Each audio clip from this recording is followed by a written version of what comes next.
எல்லாருக்கும் லைஃப்பில் சாதிக்கணும், பெருசாக அச்சீவ் பண்ணணும், ஏர்ன் பண்ணணும் எல்லாமே இன்ட்ரெஸ்ட் இருக்கும். எனக்கு தெரிஞ்சு வந்து ஒர்க்கான ஒரே விஷயம் வந்து பிஸ்னஸ் தான் கைஸ். எனக்கு ஷேர் மார்க்கெட்டில் இன்வெஸ்ட் பண்ணியிருந்தேன், இப்போவும் இருக்குது. கிரிப்டோவில் இன்வெஸ்ட் பண்ணியிருந்தேன், பெரிய வேலையில் ஒர்க் பண்ணியிருந்தேன். ஸோ எல்லாத்துலேயுமே ஏர்ன் பண்ணியிருந்தேன். பட் அது எதுவுமே வந்து டசன்ட் கிவ் மீ லைக் ஒரு கம்ப்ளீட் ஃப்ரீடம். அண்ட் எனக்கு ஆஸ் அ ஹியூமனாக வந்து என்னோட பொட்டன்ஷியலை யூஸ் பண்ணுறது வந்து என்னோட ஓன் இன்ட்ரெஸ்ட்டில் வர சில ஐடியாஸில் நான் ஒர்க் பண்ணால் மட்டும்தான் என்னோட ஓன் பொட்டன்ஷியலை நான் எக்ஸ்ப்ளோர் பண்ண முடியும். ஏதாவது ஒன்று பெருசாக நிஜமாக அச்சீவ் பண்ண முடியும். யாரோ ஒருத்தவங்களோட ஐடியாவில் நான் ஒர்க் பண்ணேன்னு வச்சுக்கோங்களேன், I'll still be nobody. Doesn't matter like how much money I make. So அதனால் இந்த வீடியோவில் வந்து ஒரு சக்ஸஸ்ஃபுல் பிஸ்னஸ்மேன், ஒரு லீடராக இருக்கணும் அப்படின்னா வந்து அதுக்கு நீங்கள் என்ன பண்ணணும்? ஏன்னா நீங்கள் பெருசாக அச்சீவ் பண்ணணும்னு வச்சுக்கோங்களேன், எப்போவுமே ஒன்று ஞாபகம் வச்சுக்கோங்க, none of us is smarter than all of us. அதாவது என்றைக்குமே வந்து தனிமரம் வந்து தோப்பே ஆகாது. ஸோ நான் ஒருத்தன் வந்து எவ்வளோ தான் புத்திசாலியாக, எவ்வளோ தான் ஹார்ட் ஒர்க் என்ன தான் பண்ணாலும் சரி, என் கூட இருக்கிறவங்க வந்து அதுக்கு கூட வந்து காம்ப்ளிமெண்ட் பண்ணல அப்படின்னா it's never gonna be successful. So அதனால் நம்ம வந்து மேலே போகிறப்ப நம்ம கூட இருக்கிறவங்களும் சேர்ந்து கூட்டிகிட்டு போகணும். ஸோ என் ஸ்டாஃப்ஸுக்கு வந்து எல்லா கம்பெனிஸ்லையும் என்ன நடக்குது அண்ட் அடுத்தது என்ன ப்ராக்ரஸ் பண்ணுறோம் அப்படின்ற மாதிரி நிறைய விஷயம் எல்லாத்துக்குமே தெரியும். And they always join the journey. So அவங்களுக்கு வந்து எப்போவுமே ஒரு ஐடியாஸ் இருந்துச்சுன்னா, ஒரு நல்ல இம்ப்ரூவ்மெண்ட்டான சஜஷன், ஒரு ஃபீட்பேக் இருந்துச்சுன்னா வந்து ஹானஸ்ட்டாக என்கிட்ட சொல்லணும்னு நினைக்கிறாங்கல்ல, அது வந்து அவங்க நிஜமாலுமே இந்த கம்பெனி மேலேயும் என் மேலேயும் வச்சுருக்கிற நம்பிக்கையை தான் அது காட்டுது. ஸோ அதனால் ஒரு நல்ல லீடர்ஷிப் வந்து will get you to the top and also நிறைய ஏர்ன் பண்ணுறதுக்கான பொட்டன்ஷியலும் ஒரு நல்ல லீடர்ஷிப் நீங்கள் எக்ஸ்பிரஸ் பண்ணிங்கன்னா கண்டிப்பாக இருக்கும். ஸோ அது என்னென்னு பார்ப்போம். Welcome to astragal guys. Channel subscribe பண்ணாதவங்க பண்ணிவிடுங்க. அண்ட் நம்ம எக்ஸ்பர்டைசர் டாக்ஸ் அப்படின்ற சேனலில் வந்து நிறைய இன்ட்ரெஸ்டிங்கான டாபிக்ஸ் வந்து நம்ம பாட்காஸ்ட்டாக பண்ணிகிட்ருக்கோம். இப்போ ரீசெண்டாக வந்து ஆஸ்திரேலியாவுக்கு ஒத்த பைசா செலவு இல்லாமல் மைக்ரேஷன் ஆகிறதுக்கு ஒரு வழி இருக்குது. அதை பற்றி நிறைய பேர் பேசினதே கிடையாது. அதை பற்றி ஒரு வீடியோ இருக்குது, செக் பண்ணி பாருங்கள். அண்ட் நம்ம வர்ச்சோ காயினோட பார்ட்னர் ப்ரோக்ராம் ஆன் ஆயிடுச்சு. அண்ட் virtualcoin.comல போய்ட்டு ஆப்பை டவுன்லோட் பண்ணுங்கள். அட் தி சேம் டைம் நம்ம மெம்பர்ஷிப் ப்ரோக்ராமும் ஒரு யூடியூப்பில் ஜாயின் பண்ணியிருக்காங்க. இப்போ கிட்டத்தட்ட வந்து 30 பேர் நம்ம சேனலில் இருக்காங்க மெம்பர்ஷிப்பில். எவ்ரி வீக் வந்து நம்ம நிறைய இஷ்யூஸ், டாபிக்ஸ்லாம் டிஸ்கஸ் பண்ணுறோம், புது பிஸ்னஸ் ஐடியாஸ்லாம் பேசுகிறோம். ஸோ மீட்டிங்கில் ஜாயின் பண்ணுங்கள். ஓகே, ஸோ ஒரு நல்ல லீடர்ஷிப் அப்படின்னு நீங்கள் யோசிச்சிங்கன்னா கைஸ், அது வந்து நான் வந்து இங்கே உட்காந்துக்கிட்டு நான் நல்ல லீடர் அப்படின்னு சொல்கிறது என்றைக்குமே வந்து ஒரு டெஃபினேஷன் ஆகாது. ஸோ ஒரு நல்ல லீடர்ஷிப்புன்றது வந்து அந்த அந்த லீடர்ஷிப்பை வந்து யார் வந்து ஃபாலோ பண்ணி வராங்களோ அவங்க தான் அந்த டைட்டில் நம்மளுக்கு கொடுக்கணும். ஸோ இப்போ எனக்கு என் ஆஃபீஸில் இருக்கிறவங்க வந்து ஓகே ராகுல் வந்து ஒரு நல்ல லீடர், இல்லைனா வந்து ரொம்ப பாஸியான ஒரு ஆள், திமிர் பிடிச்சவன் அப்படின்னு சொல்லிட்டு நம்மளுக்கு ஒரு டைட்டில் கொடுக்குறாங்கல்ல. ஸோ அந்த டைட்டில் வந்து நம்மளோட லீடர்ஷிப்பை எக்ஸ்ப்ரெஸ் பண்ணி அந்த லீடர்ஷிப்போட இம்பேக்டை அவங்க அனுபவித்து அவங்க சொல்கிற ஒரு விஷயம். ஸோ அதனால் அந்த அனுபவிச்சு அவங்க சொல்கிற விஷயம் வந்து should be positive. At the same time வந்து ஒரு ஒரு நல்ல பிஸ்னஸ் லீடருக்கும் இளிச்சவாய்த்தனமான பாஸுக்கும் இருக்கிற டிஃப்ரென்ஸ் வந்து பார்த்தீங்கன்னு வச்சுக்கோங்க, ரொம்ப மயிரழ தான் ஆக்சுவலி. ஏன்னா நீங்கள் வந்து ஃப்ளெக்சிபிளாகவும் இருக்கணும், அட் தி சேம் டைம் வந்து you have to keep the team productive. ஏன்னா உங்களோட கம்பெனியோட கல்ச்சர் என்ன அப்படின்னு நீங்கள் பார்த்தீங்கன்னா, ஆஃபீஸ்க்கு போகலாம், நான் ஆஃபீஸில் நிறைய நேரம் ஃப்ரீயாக இருப்பேன், நான் ஆஃபீஸ் போய்ட்டு உனக்கு கால் பண்ணுறேன் அப்படின்னு சொல்கிறது வந்து இட் பேசிக்லி மீன்ஸ் லைக் ஒரு 8 மணி நேரம் நம்ம வேலை செய்கிறோம். அந்த 8 மணி நேரம் வேலையில் வந்து எனக்கு டைம் இருக்கும், எனக்கு வந்து அவ்வளோ வேலை இருக்காது அப்படின்னு வச்சுக்கோங்களேன். இந்த leadership is not basically utilising the resources. உங்கள் ஆஃபீஸில் வேலை செய்கிறவங்க வந்து இந்த லீடர்ஷிப் டீம் வந்து சரியாக யூட்டிலைஸ் பண்ணல அப்படின்றது அர்த்தம். அதே சமயத்தில் வந்து நான் ஆஃபீஸ் போனால் அதில் பேசவே முடியாது, எனக்கு ஆஃபீஸ் போனால் காலே பண்ணாது, எனக்கு ரொம்ப டென்ஷனாக இருக்கும், எனக்கு ஆஃபீஸில் வந்து உட்காரத்துக்கு கூட நேரம் கிடையாது அப்படின்றதும் தப்பு தான்.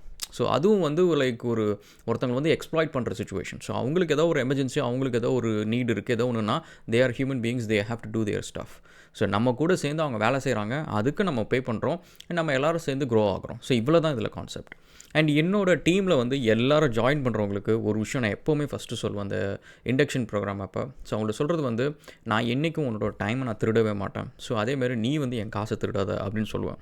அதுக்கு என்ன அர்த்தம் அப்படின்னா வந்து அவனை வந்து நான் நைட்டு 9 மணிக்கு வேலை செய், 10 மணிக்கு வேலை செய், சண்டே வந்து வேலை செய் அப்படின்னு சொல்லிட்டு எங்கெங்கெல்லாம் வந்து ஏமாளிங்க நம்மள்ட்ட கிடைக்கிறாங்களோ அவங்கள வச்சு எக்ஸ்ப்ளாய்ட் பண்ணுறது அப்படின்றது எனக்கு வேலையே கிடையாது, எனக்கு அது தேவையும் கிடையாது.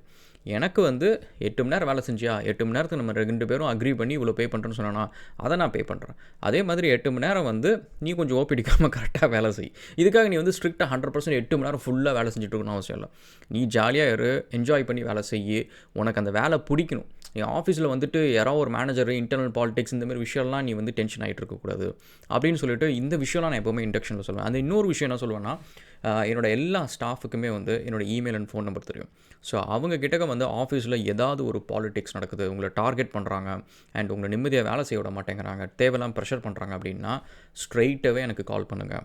அப்படின்னு நான் சொல்லுவேன். ஏன்னா அதை நான் லைஃப்பில் அனுபவிச்சிருக்கேன் கைஸ். ஸோ அதை அனுபவிச்சிருக்கேன்.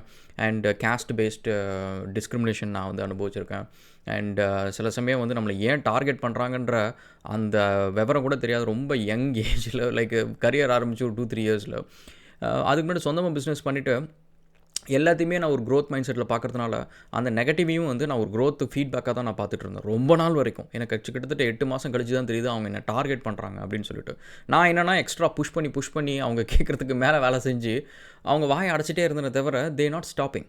ஸோ அவங்க வந்து என்னை இன்னும் புஷ் பண்ணிக்கிட்டே என்னை எப்படியாவது இன்னும் ஸ்ட்ரெஸ் பண்ணி என்னை கம்பெனி விட்டு வெளியில் அனுப்பலாம் அப்படின்ற மாதிரி கடைசி வரைக்கும் நான் போகல. பட் எனக்கு அது இன்னொருத்தவங்க சொல்லி தான் எனக்கு தெரியுது. ஸோ ஆனால் அது வந்து ஸ்டில் வந்து என்னோடய ஹெல்த்தை பாதிக்கும். எனக்கு தேவையில்லாத ஸ்ட்ரெஸ்ஸு ப்ரெஷர் இதெல்லாமே இருக்கும். அது மாதிரி இருக்கக்கூடாது கைஸ். நம்ம எல்லாருமே வந்து எதுக்கு முதல்ல வந்து படிக்கிறோம் அப்படின்னா ஒரு வேலை வேணும் அப்படின்ட்டு தான். எதுக்கு வேலை செய்கிறோம் அப்படின்னா வந்து காசு சம்பாதிக்கணும். காசு எதுக்கு சம்பாதிக்கிறோம் அப்படின்னா வந்து ஆடம்பரமாக வாழணும்னு நினைக்கிறது இன்னொரு பக்கம் வந்து நம்மளுக்கு அத்தியாவசிய தேவைக்கு வந்து பில் பே பண்ணணும், கரண்ட் பில் கட்டணும், ஸ்கூல் ஃபீஸ் கட்டணும், சாப்பாடு வாங்கணும் அப்படின்ற ஒரு பேசிக் நெசசிட்டி வந்து ஃபஸ்ட்டு ப்ரியாரிட்டி அதுதான் நம்மளுக்கு. ஸோ அப்போ அதுக்காக ஒருத்தவங்க வரவங்களை வந்து பிடிச்சி டார்ச்சர் பண்ணி அங்கே நான் தான் பெரிய ஆள், நான் தான் வீரன், நான் தான் ஈகோயிஸ்டிக்கான ஒரு ஆள், அதெல்லாம் வந்து காட்டுறது வந்து என்றைக்குமே ஆஃபீஸில் நான் பொறுத்துக்கவே மாட்டேன். என்னோடய சீனியர்ஸு, ஆஃபீஸில் இருக்க சீனியர்ஸ் அவங்க எல்லாத்துக்குமே நான் வந்து எப்பவுமே சொல்கிற ஒரு விஷயம் தான்னா, நீ என் கூட வந்து எவ்வளோ நாள் வேணாலும் பழகு. உனக்காக வந்து உனக்கு ஒரு பிரச்சனைனா ஆஃபீஸில் வந்து இன்ட்ரெஸ்ட் ஃப்ரீ லோன் இருக்குது, உனக்கு ஏதோ ஒரு பிரச்சனைனா ஆஃபீஸில் எவ்வளோ நாள் லீவ் எடுத்துக்கோ, அந்தமாதிரி எல்லா ஃப்ளெக்சிபிலிட்டியும் நான் உனக்கு தரேன் என் கூட நீ இருக்கிறதுனால. ஆனால் என்றைக்குமே உன் கீழே இருக்க ஜூனியரை நீ மட்டமாக நடத்துகிறதோ இல்லை கோவப்பட்டு திட்டுறதோ இந்தமாரி ரொம்ப ஹர்ட் பண்ணுறதோ இந்தமாரி வேலைலாம் வச்சுக்கக்கூடாது. ஆஃபீஸில் உனக்கு பிடிச்சவனுக்காக இன்னொருத்தனை வந்து கார்னர் பண்ணுறது, இந்த பாலிடிக்ஸ் வச்சுக்காத.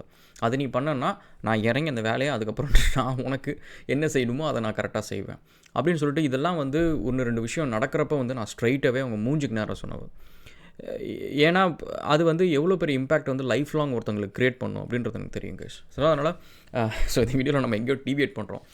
பட் நல்ல லீடர்ஷிப்ன்றது வந்து ஃபர்ஸ்ட் திங் வந்து என்னென்னா ஆன் டைம் எப்பவுமே பே பண்ணுங்கள்.